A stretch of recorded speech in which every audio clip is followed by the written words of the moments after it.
Hello, and welcome to the Field of Streams podcast for Friday, July 29th. I'm your host, Dylan Higgins, joined by my co-host, Brad Johnson. Brad, how you doing this morning? I'm good. How about you? I'm good. Good. We have another live show for Friday morning here. Going to talk lots of DFS for tonight, the 29th. We have a guest again this week, coming back for third time, fourth time, a number Something of like times. that. Scott Strandberg is joining us this morning as well. Scott, how you doing? I'm doing well, doing well. It's a beautiful rainy morning here. Nice and cool for once. Yeah. Remind the viewers where you're at. I live in Oklahoma, so we don't get these cool days very often. Yeah. Well, here in Portland, Oregon, it's nice and sunny, actually. We have our little bit of summer going on right now. Ah. It's not bad. Yeah. But yeah, so we're doing our live show as we do on Friday mornings. So if you were joining us here, we'd love to get your questions in the chat as well. If you'd like to join and let us know either some comments or questions, we get them live here in the show. But Brad, you are also, speaking of things going on today, you're running the daily grind again. Yep, got our contest going. It's on FanDuel today. It's an interesting slate to work with. Mm-hmm. You got the 14 games, and usually I don't really like the large slates, but today there's so many bad pitchers that it's kind of fun. You got a lot of stack options. Yeah, we're gonna get to that here in a second. It's gonna be an interesting one. But if you want to play DFS with Brad and other Fangraphs and Rotographs readers, you can head on over there. The link is on Brad's Twitter, twitter.com/baseball A team, pardon me, and also in the post there's a link. You can find it. You can find the Daily Grind Invitational. Play with us on FanDuel. Anyway, yeah, let's go ahead and get into it because there's a lot here for Friday the 29th. Not only 14 games, we're going to skip this Mariners at Cubs one during the day. It doesn't really fit the rest of the Friday slate, but lots of options to go with in the evening. And we got lots to talk about. There's trade deadline stuff going on, which kind of affects DFS.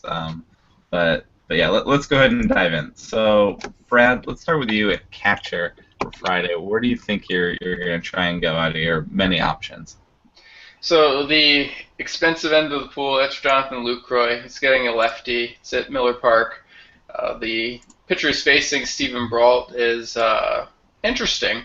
Probably one of the better low-price options today, just based on the minor league track record. Still a risk of complete meltdown, though. So he kind of walks everybody, but he strikes out everybody too. So yeah, he has a bit of a walk problem. I wouldn't say it's everybody, but it could backfire on him. He also gets strikeouts, so that's interesting. Right. That's why he's better than most other options. But anyway, Lucroy is facing lefty. We like still that usually. Still a great matchup for Lucroy, yeah. The other two that are really standing out to me, more towards the bargain end on FanDuel, same price as Lucroy on DraftKings, is Evan Gattis. Probably the best catcher option in general today, let alone cheap on FanDuel, like I mentioned. He's up against Matt Boyd, a lefty who's pretty bad usually. He's been better lately, but better is kind of a relative term. Still not very good in general. So a good power bet today. There might be thunderstorms early in Detroit, but I don't think that's really going to affect the game or postpone anything. And then the other guy I'm looking at is Cameron Rupp as a Philly stack that I'm thinking about against Tyrell Jenkins. Yeah, man. The thing about the Philly stack is I want to do it. I don't really want you guys to do it because I feel like if more than a few people are doing it, it loses its value. It's so low ceiling, even against Tyrell Jenkins. It's also incredibly cheap. Yeah, there is that component too. You're mostly getting very cheap players. It's going to be a good way to fit in Max Scherzer if that's what you're thinking about. Right. But like I mentioned, there's a lot of interesting stacks today, and several of those are cheap. So we'll get into them. Yeah, we were talking about before the show, the thing that jumped out to us a little bit about this slate is how many remarkably bad pitchers that are going and guys to pick against, and one of them we already were talking about is Tyrell Jenkins, who's a little bit of an interesting prospect for sure, but not doing it in the major leagues so far. Having some, I was going to say homer issues, but he's just having issues all around. Yeah. And so, I like Cameron Rupp. and I think there are interesting fillies to pick from. Maybe not a crazy ceiling, but yeah, I think there's going to be picks from that lineup all throughout the day. Scott, who are you thinking at catcher that Brad didn't mention? I've got a really cheap bargain option. Tucker Barnhart he's been hitting lately, and he gets to face Edwin Jackson as a lefty today, and he's 2,100 on FanDuel. So if you need to punt a position, there's a lot worse places than you could do it than getting platoon advantage against Edwin Jackson. And Barnhart has been hitting. Right. And a lot of people's favorite place to punt is that catcher, and I don't think that's crazy because even absolutely. The ceiling of the expensive pitchers is all right. Like, it can be okay, but it's pretty popular to go cheap at catcher, cheap at shortstop, just hope to get some points there. So. And Barnhart could. I mean, I would not mind having a red stack against Edwin Jackson today, and Barnhart is really cheap exposure to that. Yeah. Yeah, no, I don't think going cheap there, getting in the basement there is bad at all. Any other catchers for you? Not really. I mean, I've got some interest in Sandy Leon just because he's playing against Tim Lincecum, and it's really for me, it really is anyone with a pulse against Tim Lincecum today. So I think that Boston lineup's going to score 38 runs off of him. It's going to be nuts. I wrote down Sandy Leon too. He's kind of hit his way into having that job. Not every day. It's still going to mix, but as long as he keeps hitting, he's still an option. Most people didn't see it coming, but all right. It's kind of the same situation as Barnhart, where it's like he's been hitting enough that in a matchup this good, I'll roll with it. Yeah. No, I like that. I had that written down. Beyond that, I wrote Yasmani Grandal getting Zach Godley. Yasmani Grandal's kind of saved his season a little bit. Not, destroying the ball, but back up to where he should be. Useful option, and I think the Dodgers are going to score runs there. I guess I wrote JT Realmuto getting Mike Leake, but that's kind of boring on both sides. It's serviceable, but nothing exciting there at all. With D. Gordon coming back, you kind of wonder where Realmuto is going to be penciled into that lineup now. So I'm kind of interested to see that. But less exciting if he's not near the top. Right. And I wrote Brian McCann getting Jake Odorizzi, but I don't love that either. I mean, it should be fine. Jake Odorizzi struggled, and I still like McCann. Probably one of my favorite choices from the Yankees lineup. But I think I'm with you, cheaper. What's that? Oh, I was just going to say, do you want a crazy batter versus pitcher stat? This is not my one of the day, but this is a crazy one. We have one you're excited about coming up. But this is not the one. No, this one is about Brian McCann. Career 12 for 23 with 3 bombs against Jake Odorizzi. Okay, that's enough to at least think about it. We're not big on the batter versus pitcher stats, but enough to go, okay. Right, but when you've got 3 homers and 23 at-bats, you're pretty locked in. Yeah. So. It's in Tampa Bay. I wish I were in New York, and you're going to pay a little bit for McCann. If you have the money to put some into catcher, I wouldn't mind going up there a little bit. But I'm with you. I might be going cheap somewhere if I can. I like the Tucker Barnhart pick. Brad, did you have any other catchers we didn't mention? Greg Pop covers it. Okay. Yeah, that's plenty. Let's move on to first base. Scott, you want to get started at first base? What are you thinking there? Well, I mean, obviously Big Papi's super, super obvious on a day like today. He gets to play against Tim Lincecum, and, Papi's been on fire lately. I really, really like Joey Votto on FanDuel today. He's only 3,900, which is pretty darn good for getting Votto against Edwin Jackson. You're going to hear me say Edwin Jackson a lot today. You're also going to hear me say Tim Lincecum a lot today because I would be fine with playing Hanley. I'm not, thrilled about it, but hey. Like I said, if you have a pulse and you're playing against Lincecum, you can be on my roster. Right, and I feel like the Ortiz-Hanley thing, with one lefty, one righty, every day one is the preferred one, which, depending on your format, almost makes the other one more interesting against a bad pitcher because it's not obvious in that way. I think most people are going to take Ortiz, and they should, but it's not going to surprise you if Hanley runs into one and Ortiz doesn't, Well, and Hanley also costs about $1,500 less on each site. So yeah. So I don't I don't, in a vacuum, think he's going to have a better day, but I'm like, might be a better pick in some situations, Right. you know? I mean, we're all Yeah. throwing darts, but I don't think that's crazy to consider Hanley at all. I agree with that thought process. From Uh-huh. a practical application, I've tried to use it several times, and I'm on the wrong side of it every time. I look at it and I say, everyone's going to be on Ortiz today. The matchup's so great. It's a right-hander. So I pick Yeah. Hanley, and he's like 55% owned. And Yeah. vice versa, I'll say, everyone will be on Ramirez. It's like a lefty. No one's going to go for Ortiz. Or even just a flip side where, like, today, Ortiz costs so much more than Ramirez that maybe Right. the price will drive people there. So I'll say, okay, I'll make room for Ortiz, and it turns out everyone owns him. So I've been wrong on this every time. I don't know how Sure. to handicap it right. Sure. Yeah, good luck figuring it out, but I do think both are options. I do think you can consider both Right. for your different reasonings. Good luck trying to guess your player pool, what they're doing. But yeah, again, against Tim Lincecum, huge Red Sox lineup. Go nuts, for sure. Scott, who else are you thinking at first base? I love Will Myers today, getting Brandon Finnegan, Mhm. righty versus lefty there. Myers crushes left-handers. Once again, if you want to stack against Stephen Brault, I would not mind Chris Carter. I'm not thrilled about it. I'm never really thrilled about picking Chris Carter. I don't know. He's just one of those guys where it's like, oh, I've got Chris Carter today. All right. You know, like, maybe Sometimes he'll he's run hot. into one. That's what it's thrilling. Right Yeah. now he's not. So it's- Yeah. You know, I wouldn't hate, if you're coming up with an Astros stack against Matt Boyd, I would not hate Marwin Gonzalez. He's really been hitting. And let's see, on the cheaper end, once again, if you're talking that Phillies stack, Tommy Joseph is a pretty cheap option. Adrian Gonzalez, you mentioned Grandal kind of saving his season. It's kind of been the story for Agons lately as well. He's actually been heating up a bit lately, and he gets the lefty versus righty against Zach Godley. I mean, for 3,100 on FanDuel, you can't hate that. Yeah. Matt Adams, another good cheap pick against Urena, however you say that, for Miami. I'm sorry, I'd never heard of that guy until he got called up.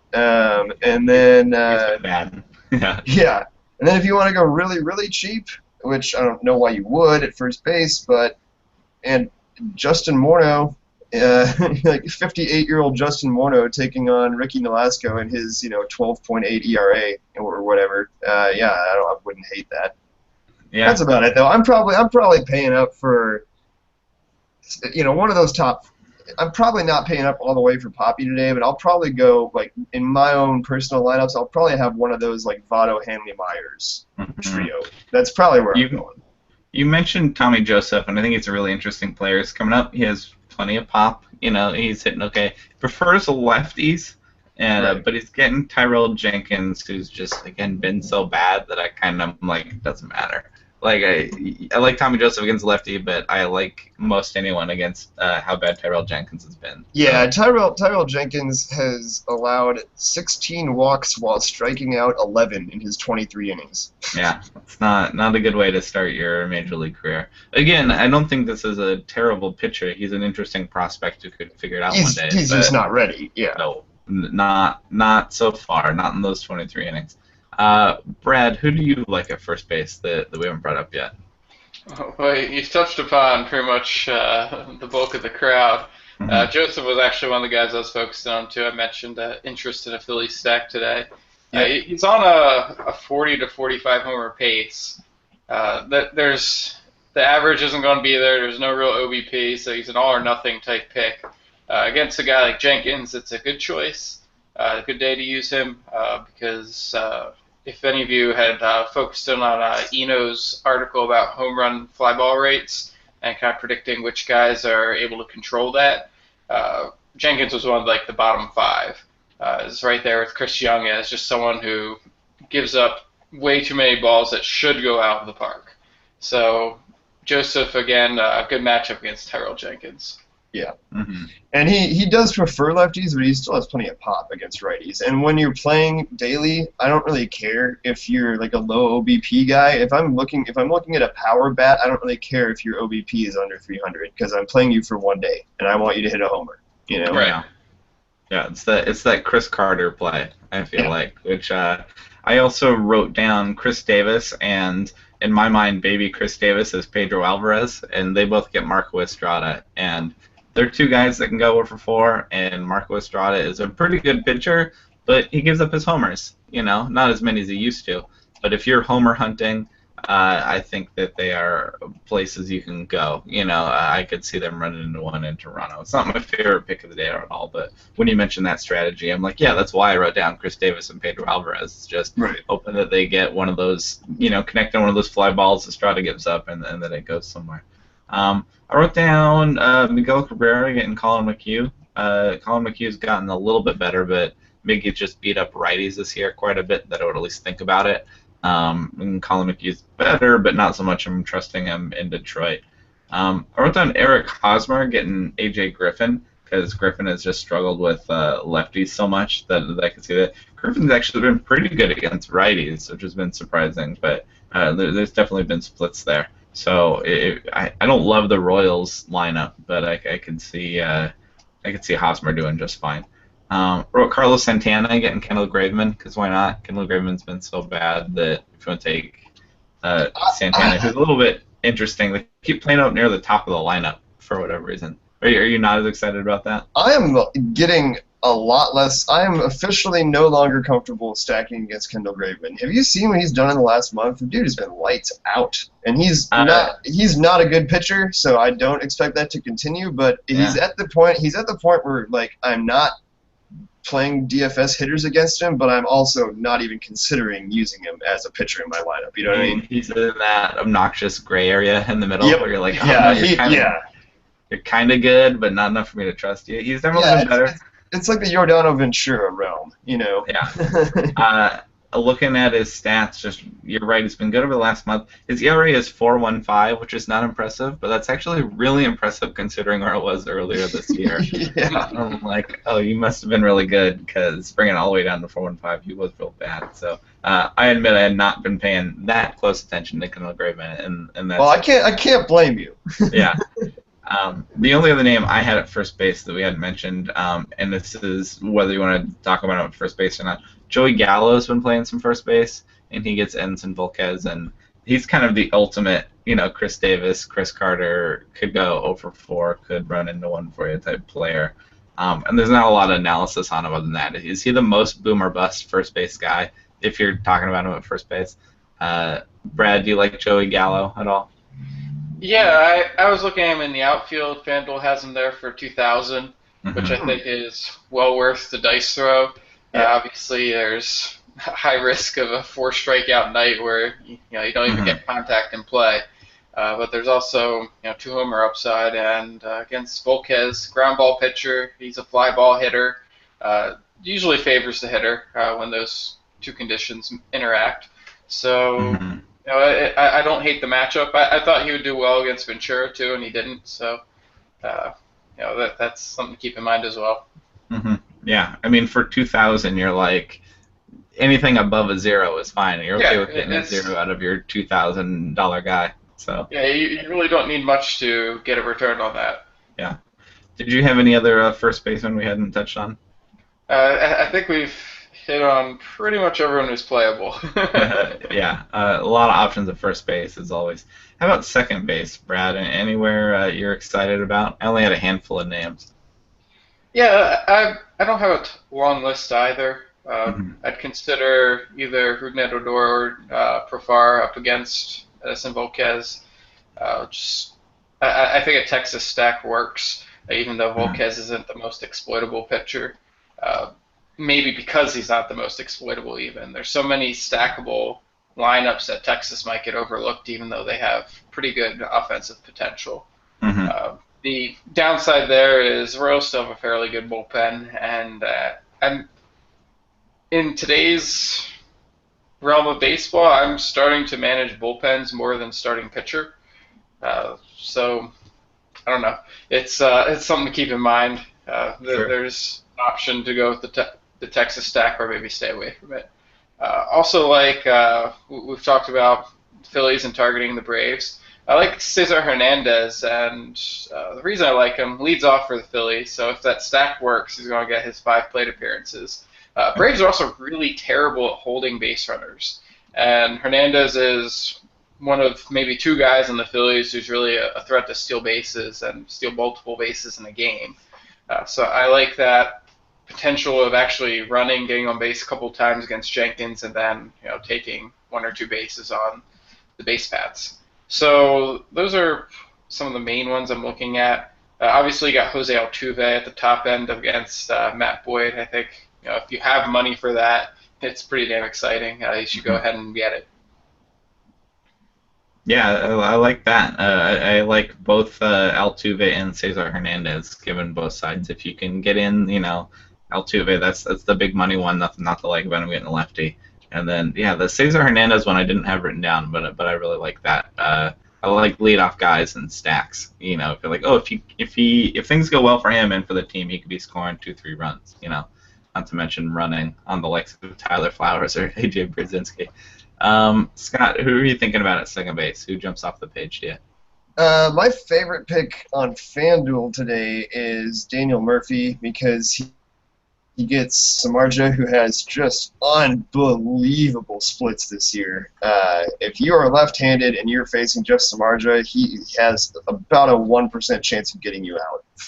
He's been so awful against lefties. So Daniel Murphy's 3,600 on FanDuel today. He's 5,400 on DraftKings, so I think he's priced himself out of contention for me there. But man, any lefty versus Samardzija is just gold. I think I don't have it pulled up right now. I was looking at it last night. His WOBA against lefties is something like 370 this year. Like, it's just insane. It is absolutely off the charts. And he's been really good against righties still. So it's just because he's been that bad against lefties. So go through that Washington lineup, find any lefty you can, and plug him in against Samardzija. So I like that play. I really like Pedroia against Lincecum. Pedroia is actually hitting righties quite a bit better than lefties this year. And so there's kind of that tricky reverse split pick, which might not be as popular. Then I got 2 more that are just like, if you're building a Dodgers stack against Zach Godley, which why not?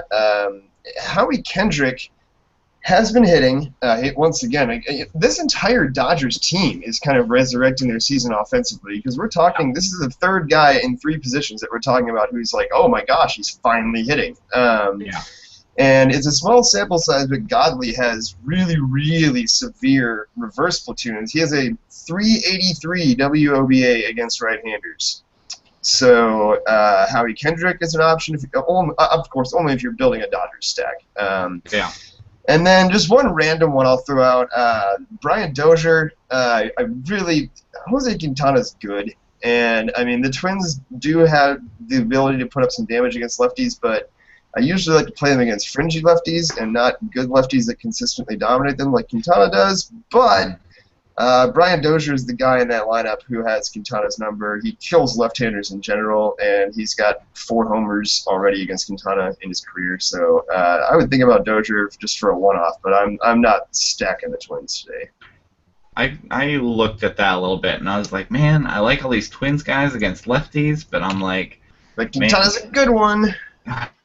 Quintana was always one of my longtime kind of favorite usable guys that you could stream and whatnot. And then when you see something like this where one of your favorite players blows up, you're like, on one hand, you're almost proud, you're a proud parent. There they go, I always knew you were that good. And at the same time, you're like, you're never coming back to me. I can't get you in drafts anymore. You're gone. You are so overpriced now. So it's the ERA 2.97 on the year. I can't pick that many Twins against them. I want to.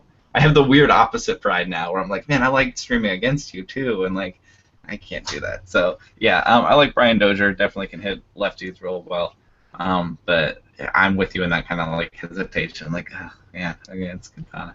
I didn't really have any second baseman we hadn't mentioned. I like Pedroia too. Is the other one I really liked. He's whooping on righties, and it's in a good spot and a good lineup to do it. So I think and the Angels bullpen is nothing to worry about either. Once they chase Lincecum from the game, and they should, they'll get into that bullpen that I'm not scared of at all. So I like the Red Sox stack as well. Brad, did you have any other guys we didn't mention, but did you not leave behind at second base? Nope, I think we're ready to move on. Cool. All right. So where are you thinking of starting at third base then? So it's probably not where I'm starting, but an interesting question. Is this the night Alex Bregman gets his first hit? I wrote him down. Yes, it Yeah. is. Yeah. Yeah. Matt Boyd, you got to think that he can do some damage to him. Matt Boyd's going to serve one up. Yeah, and I think it was 383 minor league plate appearances this year, 20 home runs. I really like going after Bregman today. I think maybe the lack of hits so far might keep his ownership at a reasonable rate, and that could work in your favor if you end up owning him. It's also We'll keeping his price down. So yeah, his price hasn't jumped because of the lack of hits again. And it is kind of concerning to see that. It's only been, what, like 4 games, 3 games? Yeah, something like that. He's 0 for 9 with a couple walks. Yeah. Guy Not is concerned crazy yet. talented. I like it a lot. is. He's crazy talented. He's going to be a just fine major leaguer. And Matt Boyd's a good matchup, as well as the Tigers bullpen. So, yeah. I'm in on Bregman there. I agree. Who else do you like at third base?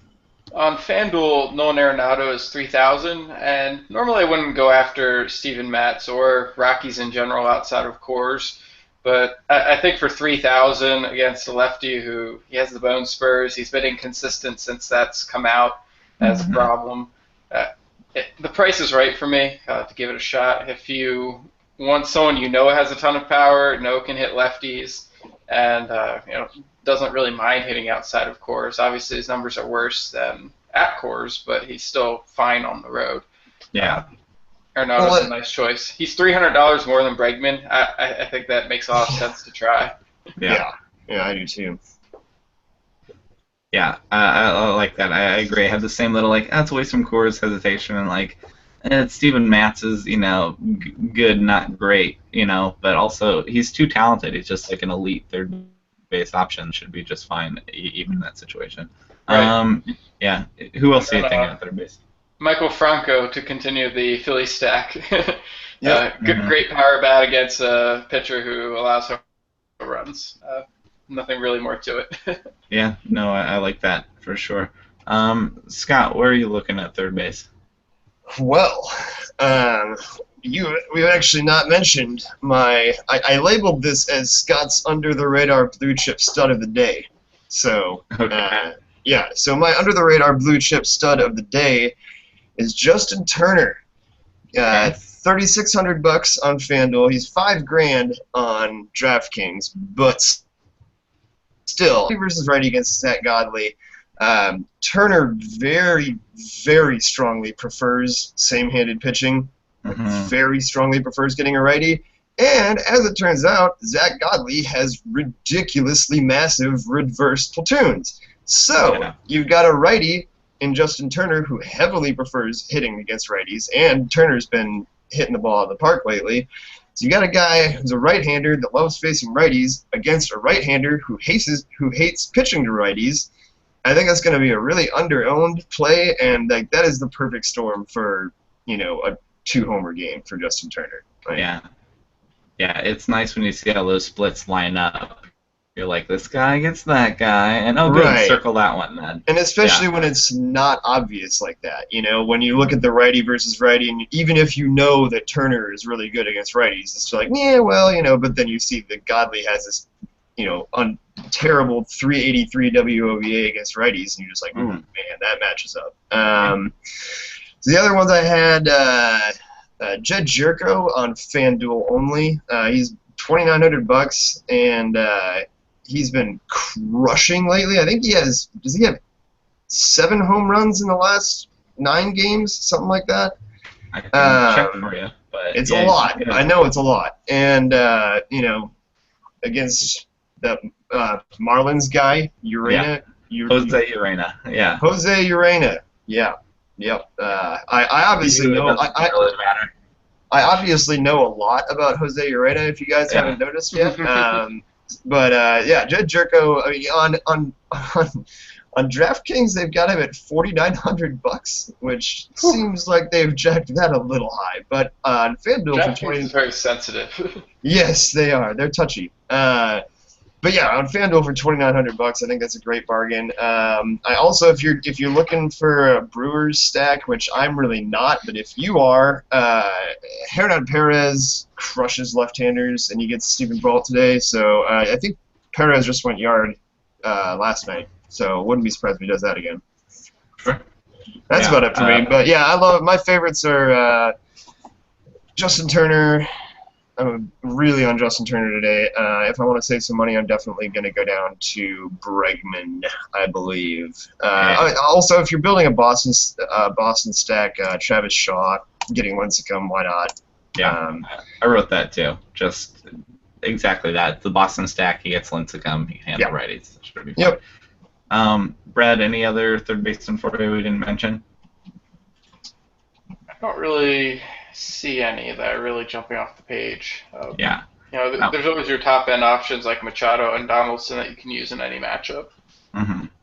I mean, the only other name I had written down is Miguel Sano getting Jose Quintana, but it's the same hesitation where I'm like, I don't really want to pick against Jose Quintana. I like Sano getting a lefty, but not that much. I don't like that more than going Bregman or Shaw or Franco or right. Well, and my whole thing with like picking like one individual player that you like their matchup against that, like, okay, for the Twins today, like a Miguel Sano or a Brian Dozier. Like, yeah, he could run into one, but there's probably not going to be anybody on base. There's not going to be a whole lot of runs going around in that lineup. So, even if he has a great game in a vacuum, his counting stats might not add up to much. Right. Might prefer the lesser player in the better matchup, Right. Or in the better stack at least. Yeah, exactly. All right, on the shortstop, Brad, what are you thinking at shortstop for Friday? So top of the pile for me, that's actually focused in on Carlos Correa is the expensive one that I'm looking at, and then Aledmys Diaz is the one that I like, who's a little cheaper. How is Aledmys? How is he so cheap? How is he $2,900? I don't know what's happened with that. FanDuel, we mentioned DraftKings is very sensitive with their pricing. FanDuel is like, I have no idea what informs their pricing. Seriously, he's been really good all season, and I looked at it, I was like, man, is he slumping lately? Like, why is his price down so far? And he's not slumping at all. He's playing great. He's still back in second. It doesn't make any sense. No. I've noticed that FanDuel's been trying to be more sensitive to matchups and parks lately, and I don't think they're. It seems like they're almost doing it manually, like just someone on the back end saying, okay, let's adjust all these prices up to $500. It says, if he's in Miami, take him down. It's not applied uniformly, and it's just like, it's pretty random. Like one day a few weeks ago, the Reds were playing Jake Arrieta, and so they bumped Joey Votto and Jay Bruce and Adam Duvall down to 2,200. And it's like, okay, well, I guess I have to stack against Jake Arrieta today. Right. And that actually worked out. So that was a funny day. But anyway, so you're all in. You're all in on Aledmys Diaz on FanDuel, though. Yeah. Me too. Love he's such a high floor, high ceiling guy, and the park's not great, but it's not terrible either. God, and at that price, it still plays you and score runs. It just depresses your power numbers. Yeah, I like that. Who else are you thinking at shortstop? I don't mind Trevor Story for the same reason as Nolan Arenado. He's 3,000 again on FanDuel, which at price you can make this gamble. He's a guy more of the Chris Carter mold as opposed to Arenado, where it's not steady production, but when he hits, it's pretty damn good. Yeah. And I don't think you really even have to worry too much about matchups with him. It's just a matter of kind of pure luck. Some days he's getting everything, and some days he's striking out all over the place. He's improved a lot over the season, even though it's a little hard to see in the numbers. Made a lot of adjustments. It's made me pretty excited about his future, just in terms of seeing him make those adjustments. Imagining those trending out to the future as well. And then mentioned going after guys in that Dodger stack. Corey Seager's pretty exciting tonight. I think. Yeah. You mentioned the reverse splits. I investigated them for the daily grind, and what I found was Godley's strikeout and walk rates against righties. They're pretty good. It was like 9 strikeouts per 9 and 2 walks per 9. He has more walks than strikeouts against lefties. So, and plate discipline numbers like that, it's usually where I look as soon as I see like weird splits. And if you see a guy walking more than striking out, even if he's putting up good numbers now against lefties, he's not going to continue doing that. It's it's not sustainable. I wasn't saying that as to mean that I'm not playing lefties against Godley. I was saying that like anybody, you're good. There are reasons to be excited about both sides of the plate against Zach Godley. Feels like. Yep. And Corey Seager is such a stud already that he really is. Most matchups where I'm like, I just believe in that almost more than I'm down on Godley. His numbers against righties this year are just nuts. Oh yeah, he's been great, and in the minor leagues he handled lefties. I don't think he's going to have terrible splits in the majors or anything. No, I'm all on Corey Seager. He's going to be fine. Scott, who are you thinking about at shortstop that Brad didn't mention? If you want to do your Red Sox stack and you got some money to spend, Xander Bogaerts does prefer lefties, but man, it's let's go. Who cares? And then Jonathan Villar getting the lefty brawl. Villar is a switch hitter, but he does strongly prefer left-handers as far as his actual hitting goes. So Jonathan Villar looks good today. And then I've got a DraftKings value pick. Danny Espinosa is, you can pick him on FanDuel too. He's 2,600 on FanDuel, 2,700 on DraftKings. So I love that price point on DraftKings especially. But once again, you get that platoon advantage against Samardzija. Just play it. Anybody, anybody batting from the left side against Jeff Samardzija. I don't care if it's in San Francisco. He's gonna give up everything to left-handers. So play him. That's interesting. Yeah, you mentioned Jonathan Villar, who to me feels like even more so than Quintana, like that old sleeper on mine, where I'm like, man, I used to be one of those few guys in on Villar. It was so sneaky. I liked him, and then he blows up. And part of me is like, see, told you. And part of me is like, I can't afford you anymore now. Like he's become great. He's so good, which is great to see. And I love this pick against Steven Brault. I'm picking Villar lots of days, but especially against lefties. So VR was my steals pick for the daily grind, like every day for the first month and a half of the season. So he's finally owned enough.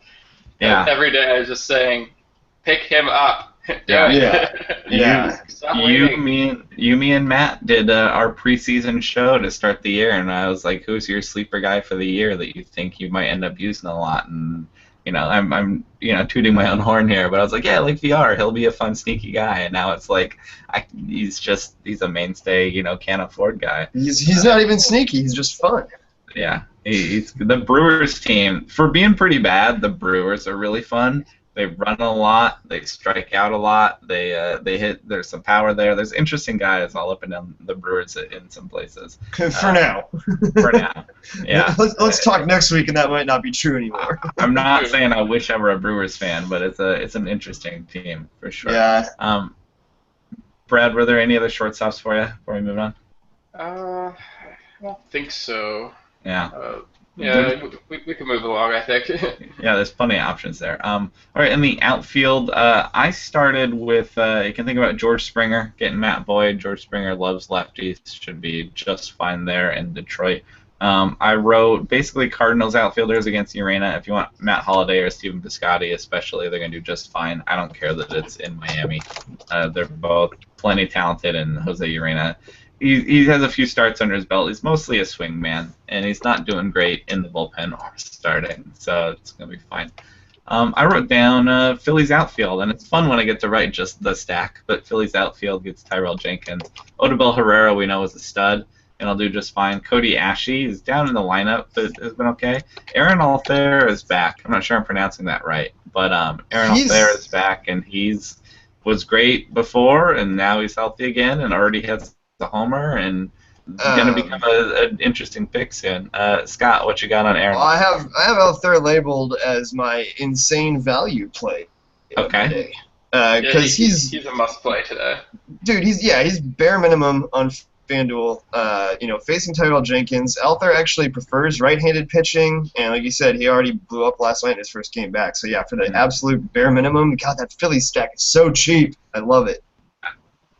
Yeah, this is one of those things where I just don't think the pricing has caught up to him yet because he has just come back. He had his first game back. He homered. Yeah, he's going to be a part of that stack. He was good before. It was kind of a bummer that he was hurt for most of this year. But now he's back. Yeah, are you all in there, Brad, on Aaron out there? Yeah, I mean, I have reservations about him as a player, but for 2000 with this matchup and it's tough the not to stack play. that we think is going to produce a lot of plate appearances, it's pretty obvious play. And then I mentioned with Cesar Hernandez the base running opportunities. Altherr actually has some speed. He could take a base. Oh yeah, he could steal 20 bases someday. That wouldn't surprise me at all if he did that in a season. Yeah, interesting player there. So yeah, I like all the Phillies, but he might be the most interesting one. I wrote Nomar Mazara getting Edinson Volquez. There's not usually much exciting about picking Edinson Volquez or picking against him, but I think Nomar would be just fine. Does Edinson Volquez kind of just is he the guy that just embodies that man, the Royals are annoying to pick against notion? Kinda, yeah. Or because he's hardly ever just abjectly terrible, but he's also very rarely good. Yeah. The Royals are a DFS black hole.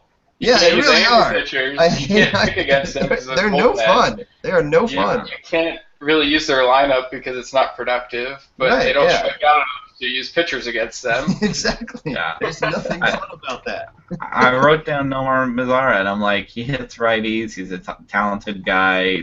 Should be a fine matchup. But I'm also and I just was like, he's a runner on FanDuel. My reservation with Mazara, he's what I've kind of started calling him is Christian Yelich without speed because he hits a ton of ground balls. Mm-hmm. And Volquez being a ground ball pitcher, I think Mazara's going to hit a ton of ground balls, and that's just going to be the day for him. And that's not really exciting from a DFS perspective. Yeah, they can go through the holes. You might get some singles, and you're like, okay. Whatever. But then once that bullpen gets in there, it doesn't matter anyway, so, Yeah. So, playable guy, but not that interesting. I wrote down, of course, Red Sox outfield. The exciting ones are Mookie Betts and Jackie Bradley Jr. getting Tim Lincecum. I wrote Jock Peterson is my favorite Dodgers outfielder, getting Zach Godley. Again, look at the stats how you'd like to figure out why. But the point is that Zach Godley's bad, and Jack Peterson should be fine. Back to the Reds. We skipped the Reds infield because they mostly prefer lefties. But when you get to the outfield, Adam Duvall and Jay Bruce can hit righties, and they should be fine against Edwin Jackson. It's in Petco, but I don't care. Jay Bruce is almost hard not to play on FanDuel today. He's still priced really well. He's under 4,000. He's at $3,900. He gets the lefty versus righty against Edwin Jackson, and God, I love any bat against Edwin Jackson today. Bruce has 6 homers in his last 5 games. There's really nothing about that pick to not like at all. I love Jay Bruce today, and I think the other Reds outfielders are good. Billy Hamilton has been stealing so many bases lately. I still don't believe that he's a good hitter, but I don't care. I just don't care because he's stealing so many bases. Duvall is another totally useful pick for sure, especially on FanDuel. His price is $3,100 on FanDuel. That's very cheap for Duvall. Yeah, for a guy that can easily run in one. And my last outfielder I wrote down is Matt Kemp gets Brandon Finnegan. There's a lot of Padres that hit lefties that I kind of like. We didn't talk about, like Derek Norris or Yangervis Solarte and all those guys. But Matt Kemp is the one with the crazy splits. All he's doing is swinging out of his shoes this year, especially against lefties. And would not shock me at all if he runs into one against Brandon Finnegan. So that's a boomer bust guy, but he can do it against lefties. Brad, who do you like in the outfield that I did not talk about? I'll steal this one out of Scott's pocket. There's Bryce Harper up against Jeff DeMarja. Sure. And if you're going by Scott's rules of any lefties, Ben Revere's also in there. And, occasionally useful. A guy who will be very scarcely owned. I think that's the upside to thinking about someone like Revere is just the ownership rate should be almost non-existent. Yeah. And Bryce Harper's been quote unquote slumping. Are you worried about by Bryce Harper standards, he's slumping. But Yeah. I mean, there's no worry for me there at all. It's Bryce Harper. It doesn't concern me, and especially for daily games when you have a matchup like this, like lefty Bryce Harper against righty Jeff Samardzija, and he's under $4,000 on FanDuel. How often do you get to play Bryce Harper for less than $4,000? Never. So today's your day. And I think that would be my point too. I have concerns, but they've adjusted his price so that those are alleviated. Yeah. I feel like he has one of the highest ceilings in DFS because he can, as much as anybody, just show up with a multi-homer game out of nowhere. Like, it's not going to shock anybody at all. Yeah. So, not at all. And this is the matchup to do it in. Yeah. Okay. I like that. Who else do you like in the outfield, Brad? I like Gregory Polanco as a one-off against Junior Guerra, it's a pitcher I like. Splitter ball guy, though, sometimes those splitters get left up, and when that happens, they get hammered. So Polanco, good hitter's park, Miller Park for power. If he gets a hanger, he could send it deep. I'm not really looking to use a Pirates stack against him, but I would consider using Polanco by himself. Guerra to me is another one of those guys who's not good enough that you'd ever want to use him in your own lineup, but you also just can't stack against him. I've liked him in some matchups. It's not with full confidence, but he gets enough strikeouts to be a little bit interesting. But I agree, he's kind of near that middle ground that's a little iffy. It feels like Chris Davis leads the league in multi-homer games. I don't know if that's true, but it feels like it should be. Yes. And the other one yesterday, he's up against Trevor Bauer today, who has looked better this year, but has his clunky outings. And Chris Davis, he's not really park constrained at all. So while Progressive Field's bad for righty power, I'm not worried about using Davis per se. He's a pure upside play. You're hoping for another multi-homer game. If you don't get it, it's probably because he went 0 for 4 and kind of ruined your lineup. But that's kind of how DFS is these days. You got to take a lot of gambles. I saw, speaking of Chris with a K Davis, who's been awesome, I saw on Baseball Reddit, which came from High Heat Stats on Twitter, that Chris Davis with a C and Chris Davis with a D. Chris Davis with a K. Oh boy. The Chris Davises, over the last 365 days, the last calendar year, they both have 45 homers, 143 hits, 111 RBIs. Oh my god!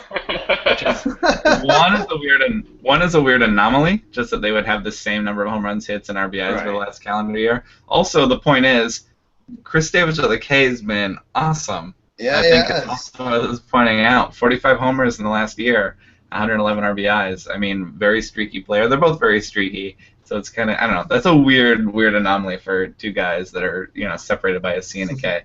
But I just wanted to, one, that's fun and weird, but two, Chris Davis with a K, all of a sudden a crazy, low OBP guy for sure. Whiffs a lot, but in these games where you're just looking for that upside on that big day, I think Chris Davis got to talk about. And so, are you thinking about him against Trevor Bauer? Yeah, it's an option. I think it's one that'll mostly fly under the radar, even though the upside's pretty intense. I tend to find him sneaking into my lineup as my last pick pretty often. I'm just I'm sitting on $3,300 and trying to figure out who I want to spend that on, and I can make a stack deeper with someone who's pretty fringy, or go for Chris Davis and hope he hits 2 home runs. I've been shooting for the home runs lately. I like that for sure. Any other outfielders for you? You can go ahead and try Cole Calhoun or Mike Trout up against Rick Porcello. It's another situation where maybe with all these crappy pitchers out there today, people forget that Porcello usually allows a few runs. Calhoun and Trout could be the ones who supply them. More one-off type picks to me, and guys who should be less popular than their talent. Sure. Yeah. Again, there's so many bad pitchers that picking against maybe not a good one, but a decent one is an interesting option where a lot of people might not be going. Scott, who do you like in the outfield that we haven't gotten to? Love Ryan Braun today if he plays. He was a late scratch yesterday. I forgot the reason. It didn't seem like anything too Tightness. Okay, well, scratched for tightness. His entire right side was tight, apparently. I guess. So yeah, if he plays today, that's a great matchup. Braun just dominates left-handers, and he gets Stephen Brault. So I think that's a great pick.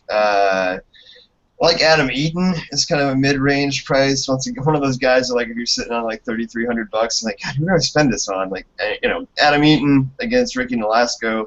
I mean, who doesn't like playing lefties against Ricky Nolasco? Who doesn't like playing bats against Ricky Nolasco? Like, Sure. there's so many bad pitchers today that we barely even mentioned Ricky Nolasco. How amazing! Like, that is so telling of how many bad pitchers there are today. And then, yeah, you mentioned the Boston outfield, but if you want the cheap part of that, Brock Holtz is still under $3,000 on FanDuel, and lefty versus righty against Lincecum. There's a lot to like about that. So, got to make sure he gets in there, of course. But that's about it for the outfield. I think we covered everybody pretty well. Plenty of them. All right, let's get into pitchers because there's a bunch. There's a lot of bad ones. Some of them you can pick in a GPP sense, just trying to hope the luck into them doing something good. But there's actually some interesting good pitchers here as well. Brad, where are you thinking to start on the pitching side? Guys you might actually pick in DFS. So the guy who got mentioned, Max Scherzer, obviously the gold standard of the day. He's priced as such, almost $2,000 more than anyone else on FanDuel, and similar on DraftKings. Just standing all by himself. He's actually $3,000 more than anyone else on DraftKings. Yeah. So it's a solid matchup. The Giants aren't really a scary lineup. You got AT&T Park there too, which helps him to avoid home runs. They also don't strike out a ton, so that might take away a little bit from his 20 strikeout upside. Still, it's a solid matchup for him. If you have the money, I don't really see any reason to stay away unless you think he'll be too popular. That also means you're going to have to be chasing pitchers who might be able to outperform him. It's not really a good day to try to go with, like a Tyler Chatwood who you're aiming for 30 points on FanDuel out of and hoping the rest of your lineup clicks. There's enough stacks out there that someone's going to put a Scherzer lineup together with the top hitters too. So if you want to beat a Scherzer lineup, you're going to have to beat Scherzer himself. Guys who can do that, I think, Vincent Velasquez, a good option against the Braves. I'm a little concerned with the way the Phillies are managing him, though, since his injury. I'm not sure they'll let him go, the full distance like he did against the Padres way back in the beginning of the year with that huge outing of his. But that's really what you're hoping for, a big outing where he goes 7+ innings, 10 strikeouts, and a win. He's probably still my best bet for beating Scherzer, just because that Braves lineup is so weak. I also like Quintana and Porcello as guys who, most days they're kind of just standard, run-of-the-mill core players. They'll get you your 30 points on FanDuel or upwards of 40. But they have their games where they go complete games, put up a 60-point total, and that's what you're hoping for today. It's one of those complete game days. Both matchups are fine for them. The Twins are a decent lineup. As we've mentioned throughout the podcast, they have the ability to do some damage, but they also roll over and die a lot. So there's strikeout potential there. There's complete game potential. He's one of the guys who could beat Scherzer. And Porcello's got the Angels, who it really just feels like you have to avoid a couple guys. Trout, sometimes Calhoun, sometimes Pujols. And if you do that, you're cruising to a pretty easy outing. Yeah, my thing about the Angels is similar to my thing about the Giants. Is just that they don't strike out, and I'm not that worried about Scherzer because he's Scherzer, and I feel like he can strike out anybody. But as a team, the Giants are third fewest in the league in strikeouts. I also think that the Giants are so broken that you have to remember that maybe a lot of guys in the lineup on this day may not be the ones that have put up these stats for the year. Right, right. That's how I feel about the Royals, where you're like, look, it's just not the same Royals team anymore. That we were worried about facing before. So I'm not as worried about Scherzer, but the Angels, and I just found this out like a week or two ago and it blew my mind, they are the fewest strikeouts in baseball, and it's by a lot. They have 602 strikeouts. The Athletics have 685 in second. That's a big gap. So I'm not worried about Porcello going to Anaheim, but the ceiling is not as much there for me. I said this a week ago on our last live show, and it was Lance McCullers. Then he went out and struck out 10 Angels, and immediately made me look like a liar.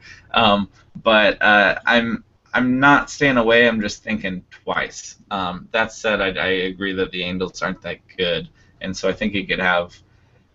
It's one of those things where I think the start will be fine, but the ceiling just isn't there for me as much. But again, I was wrong last week, and I like the matchup, and I like the run support. I like the good chance of getting a win. I like the Porcello pick. I'm just a little nervous about my expectations from it, though. Brad, you mentioned Chatwood. Did you like that matchup for him in New York, or are you worried about it? On a different day, I'd not be too concerned, but as I mentioned, I feel like you have to come up with a way to beat a normal Scherzer outing, and Chatwood doesn't really provide too many routes to that. Sure. He's also just kind of like a weird pitcher to follow. Like his last outing, he allows 1 hit, walks 8, 6 strikeouts, ends up with a good point total, but yeah, walks 8 against the Braves. It's kind of crazy. Yeah. And the outing before that, he went 3 innings, 1 strikeout, 8 hits. Yeah. So there's more downside than upside here. Yeah, his last 3 in Colorado haven't done so well. He's one of those guys early in the year we liked on the road. I'm bringing it up because it's my Field of Streams pick. So not the same as DFS, not looking for the ceiling as much as looking for an okay outing. And I have him on the road in New York. But I totally get what you mean. Like trying to pick a streamer for regular fantasy can be much different than trying to pick in DFS where you're looking for the ceiling. And so I can see that for sure. What do you think about Marco Estrada getting the Orioles? He's one of the ones that I think maybe has a shot to be a top pitcher today. Mostly I'm looking for guys who can throw a complete game. Estrada can. He doesn't get there too often, but he does. It's happened. And like Quintana and Porcello, he's a pretty high floor guy too. The matchup against the Orioles always concerns me, but they tend to have off days too, and when they do, they strike out a lot. So there's potential there. It's not my favorite matchup to look at, but I think you can definitely go for it. It should be not terribly popular either. Yep. Scott, who'd you like a pitcher that we haven't talked about? Anybody sticking out to you? I'd consider playing Kenta Maeda against Arizona. Arizona is not that impressive on the road, and if you're on FanDuel and you need that 12 points for the win, Kenta is pretty much a slam dunk for that against Zach Godley. So I think he's a useful option today. Not my favorite, but he's another one of those guys who he can pitch deep, he can get strikeouts, the D-backs on the road don't really scare me. And then let's see, I would consider using Trevor Bauer. I think he's another one of those guys. He's so boom or bust against a lineup like Oakland, but if he's on, he could really pile up some points. Other than that, the only one I really wanted to talk about was Steven Brault, and this is not for FanDuel purposes. This is for DraftKings only, where you have to roster the 2 pitchers.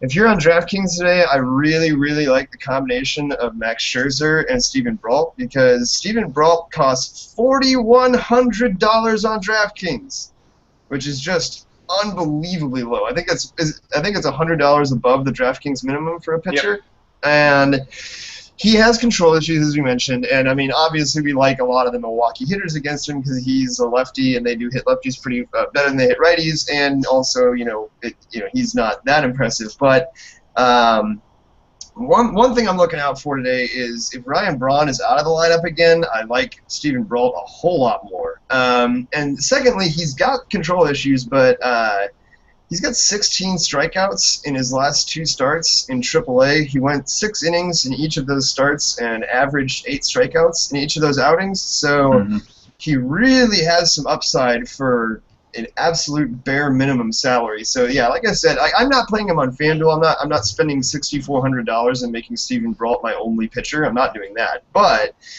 if you're playing Max Scherzer on DraftKings and you need somebody to pair up with him, I mean, there's some upside there. He could pile up some strikeouts. You want to know why I'm all in there, at least as an option? Is he's facing the Brewers, and the Brewers are the #1 team in strikeouts on the year Yes, at 963, ahead of the Padres, ahead of the Astros, obviously ahead of everybody because they're first. They strike out all day. And yeah, this is one of my new favorite stats to look at is team strikeouts, just in terms of pitching matchup. And so Yeah. guy can strike people out. He has the best matchup for strikeouts. It's a team that can be pretty boom or bust. It's probably for more of a GPP play where you're just looking for the crazy ceiling, but and the floor is low. He could blow up on you for sure. But I'm super interested there. I agree, and Yeah, especially for that especially- crazy price. Yeah, yeah, like I said, on FanDuel, I'm not doing it. I'm not playing Steven Brault as my one pitcher, but on 2-pitcher sites, you've got to give him a long hard look because he's a hell of a value, and he does have the upside that he's not gonna go deep. That's the thing. Is like you're hoping for like 5 innings, maybe he gets 6, but he could also have 8 strikeouts by the time that's over. So Yeah. You could good get secondary your choice. points for sure. No, I like Steven Brault. I'm glad we got to talk about him there in that matchup for him. You picked some guys against some lefties, but are you considering him against the Nationals in general? Nope. No, too scared of that split. That's fair. That's fair. I'm just too scared of the fact that he's gotten shelled every single time he's pitched lately. That's what I'm afraid of. That's a good reason to not pick a guy. The only other it is it does seem like a good situation for him because like his weakness is against lefties and he's at home, which AT&T Park is one of the a total lefty power killer. I still don't care. I'm still stacking any lefty against him, and I think it's gonna help. It's gonna help those guys be under-owned, I think, because people will look at Bryce Harper and be like, ooh, he's only $4,000, and then they'll be like, oh, but at San Francisco it kills lefty power. I don't care. He could have 5 doubles today, like even if he doesn't get one over the wall, there's so many extra base hits to be had for lefties against Samardzija. Yeah, not just Samardzija out there. He's weirdly expensive too, if I remember right. Like he costs way more than he should. One quality start in his last 6 outings. Man alive! Quality starts aren't everything, but that's not much. No, and who's spending $8,200 on FanDuel for that? Yeah. Let's see. On DraftKings, he is $8,800. Yeah, who's spending that kind of money on Jeff Samardzija? Yeah. Not me. I mean, I guess somebody is. Yeah. Only other guys that I thought might mention. Mike Leake goes to Miami. Mike Leake is the ultimate boring pitcher. Doesn't have much of a ceiling. I mentioned it because Matt is taking him in the Field of Streams contest. He's 49% owned. He's right on the bubble. Again, not a great DFS guy because the strikeouts and the ceiling aren't quite there. But it could be fine as a streamer. And then, Brad, I want to ask you, are you thinking about Steven Matz at home against the Rockies? Rockies on the road is always a little bit intriguing, but also scary. I'm worried about Matz these days. Yeah, you can do it, and if I knew Matz was healthy, I'd be all in on it. I have no qualms with taking the Rockies on the road and going against them.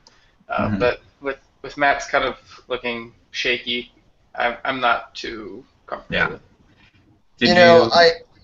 I was just going to say short outings too. Yeah. Yes, that's what I was going to say. Matz is recording tons and tons of short outings. He's pitched into the 7th inning twice in his last 10 starts. Mm-hmm. So, great. Also, not comfortable with the health, and he is just severely overpriced. On FanDuel, he is your 2nd most expensive pitcher of the day behind Scherzer.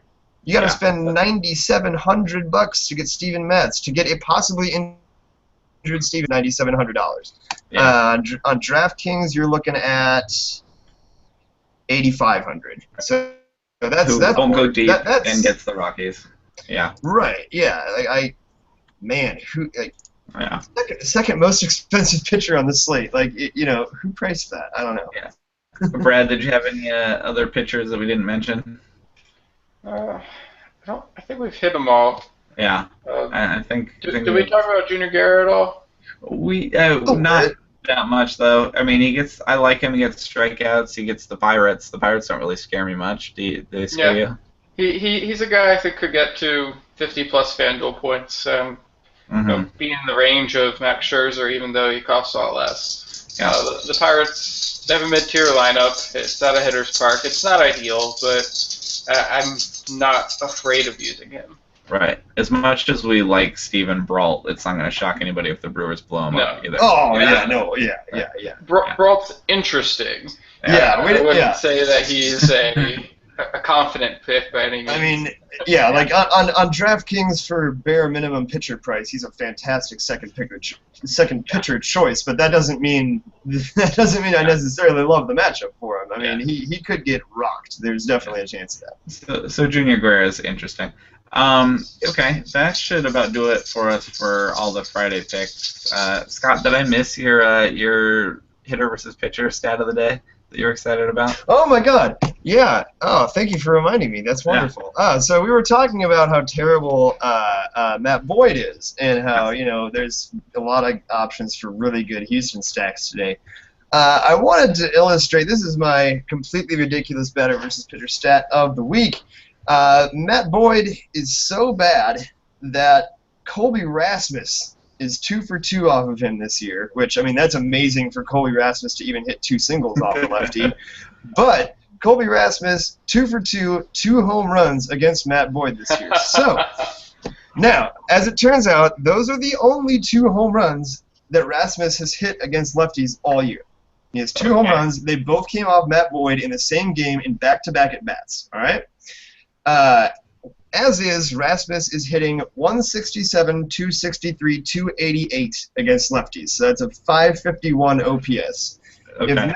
If Matt Boyd did not exist, Colby Rasmus's slash line against lefties this year would be 141, 243, 172 for a 415 OPS. So to wrap things up, 2 at-bats against Matt Boyd added 136 points to Colby Rasmus's season OPS versus lefties. He's that bad. That's fun. So the real question is, does Colby Rasmus start on Friday against Matt Boyd? Still probably no. Still no. Probably doesn't start against a lefty, but they're like, oh, but look at his line against him. His only 2 home runs of the year were in back-to-back at-bats against this guy. That's funny. That's funny. Let's take a quick peek of the weekend before we get out of here. Looking at Saturday's matchups, particularly Matt and I both like Jeremy Hellickson going to Atlanta. He's been good lately. He's still under the 50% owned bubble for us to stream him there. But Brad, was there any other things there sticking out to you on Saturday that looked interesting? I'm looking forward to seeing how Ronaldo Lopez performs. Good park to work in. He had an interesting first start. 4.2 innings, 9 strikeouts, a bunch of runs, a lot of hits allowed. So, and my scouting report going into that outing was basically, minus command. He gets by working in the middle of the plate. So, if you look at his minor league numbers, he doesn't have walks. Like, he looks like he should be an absolute stud. And he's got the stuff to be an absolute stud, but that's because he's just throwing it right through minor league hitters' bats.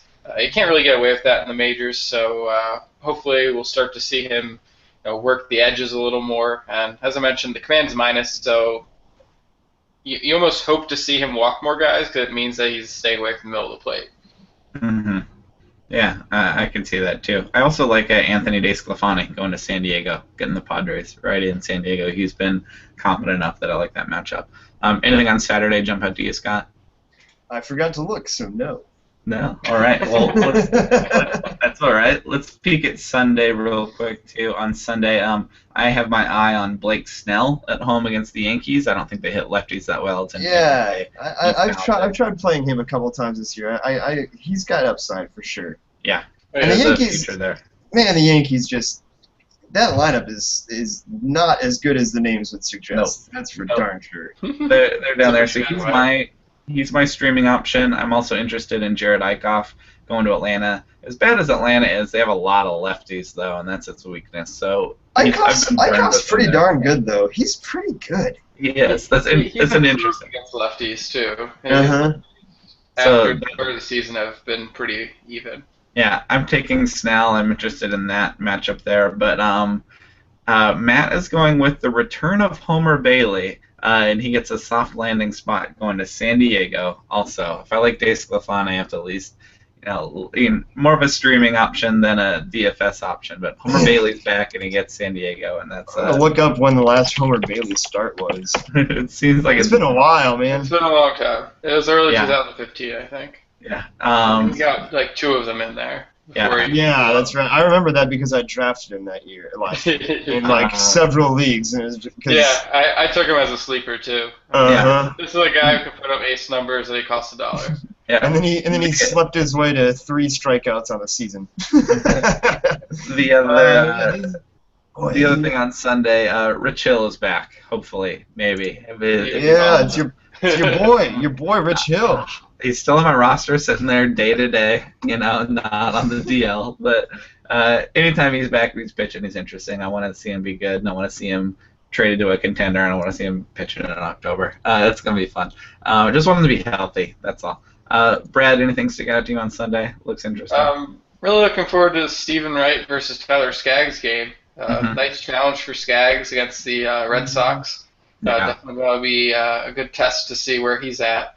And then, Wright's always fun to watch. Who doesn't like watching knuckleballers? Oh yeah, they're a fun wrinkle in baseball. Felix Hernandez goes to Wrigley for Sunday Night Baseball too, which is kind of cool. Speaking of knuckleballers, I got to see Eddie Gamboa the other day in Durham. That was fun. Yeah? I bet. Right on. Okay. That should about do it for us.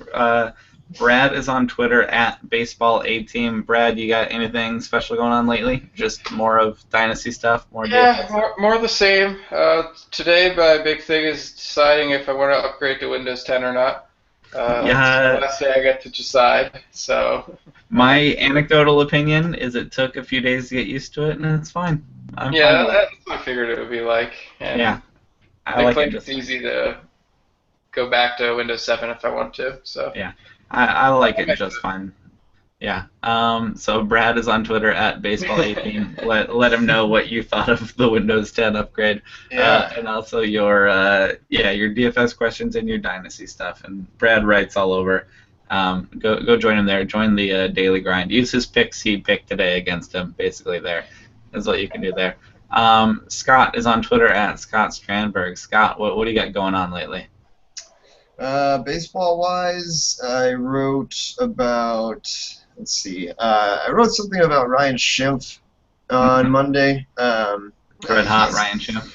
Yeah, he's one of those guys that I've really been enjoying playing in DFS lately because his price still has not caught up to his production, and he's just running into homers left and right. I wrote a little bit about him, a couple other guys too, like Devon Travis, just kind of like an under-owned second baseman column.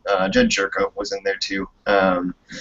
Basically just picked a few guys that I was like, man, I love playing this guy in DFS, and he's super low-owned. So, I've got my August second base ranking. This will be up on Monday, so that's always a chore. But,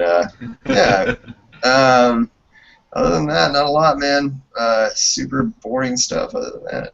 Yeah, well, Scott, again, on Twitter at Scott Strandberg, writing at Rotographs. You can follow him there and see who he's writing about, including Ryan Schimpf. I'm on Twitter at HigginsFOS.